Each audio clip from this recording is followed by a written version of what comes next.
កំណើតរបស់ខ្ញុំគឺជាកូនអ្នកក្រគ្រួសារឆ្លួតតែគ្នាប្រនៅតែគ្មានអង្គជីវិតពិតលំបាកខំប្រឹងរស់ទាំងត្រដោទុំនេះដែលសំប្រាក់ក្រៃលោកអាចរស់បន្តខ្សែជីវិតរបស់ខ្ញុំអាចថាពិបាកស្ដាប់ទុកដូចទឹកជំនន់ហូរស្ទើរលិចលង់ស្លាប់ខំប្រឹងដកដង្ហើមខំប្រឹងរើបំរះតែមិនអាចទៅរួចព្រោះជាតិនេះខ្ញុំកាំក្រាស់នៅពេលខ្ញុំធំឡើងជប់ស្នេហ៍មិនភក្តីគេថាស្រឡាញ់ចិត្តមិនមែនស្រឡាញ់លុយក៏ប៉ុន្តែចុងក្រោយនៅតែបរាជ័យព្រោះតែលុយដុល្លារធ្វើឲ្យនាងគាត់ភក្តីមិនបន្ទោសគេទេគឺខ្ញុំបន្ទោសខ្លួនឯងនៅទុយរៀនបានតិចធំធ្វើការលីសែងតើឲ្យគេរំពឹងអីបើសំបីតែខ្លួនឯងជួយខ្លួនឯងមិនរួចផងឲ្យគេទៅកុំឲ្យចង់វាយ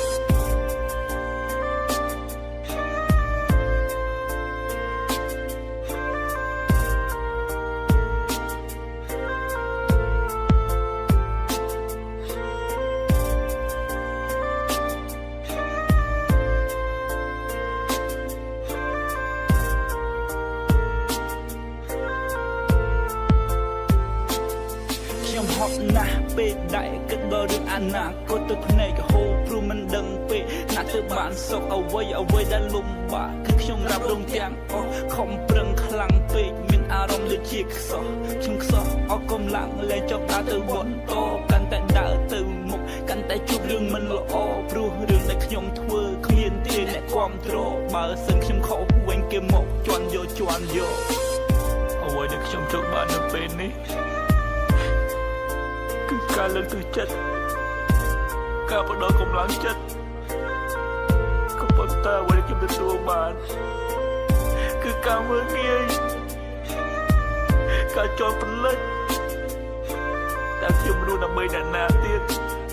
បើគ្មានអ្នកណាត្រូវការខ្ញុំខ្សែជីវិតរបស់ខ្ញុំរៀបរាប់មិនចេះចប់ទុកលំបាកដែលខ្ញុំមាននិយាយទៅវាធំហួសធំពេកដល់ថ្នាក់រូបខ្ញុំនេះលែងចង់រស់តើរស់យ៉ាងម៉េចបើក្នុងខ្លួនសុទ្ធតែរបួសខ្ញុំមានទុកម្នាក់ឯងមិនចង់ឲ្យគេដឹងដល់ពេលទុកច្រើនពេកក៏ខ្លាចជា depression ខំព្យាបាលខ្លួនឯងក្រៃជាជំងឺនឹងយូរទៅកាន់តែយ៉ាប់លែងមានហាក់ក្តីសង្ឃឹមខំប្រឹងរស់រាល់ថ្ងៃគ្រាន់កុំដល់ថ្ងៃស្លាប់ជីវិតប្រៀបដូចចោដែលអន់ដែលរសាត់គ្មានទិសគ្មានដៅទៅដោយសាររលកផាត់បើសិនខ្ញុំទ្រាំលែងបើខ្ញុំនឹងទៅដោយស្ងាត់មិនចង់ឲ្យអ្នកណាមកលំបាកជាមួយខ្ញុំខំប្រឹងសៃសាប់បាច់ទាំងកាយនេះចិត្តរលំដឹងច្បាស់ទៅខ្ញុំទៅក៏គ្មានអ្នកណាយំប៉ុន្តែខ្ញុំនឹងទៅឲ្យខ្ញុំទៅទាំងញញឹម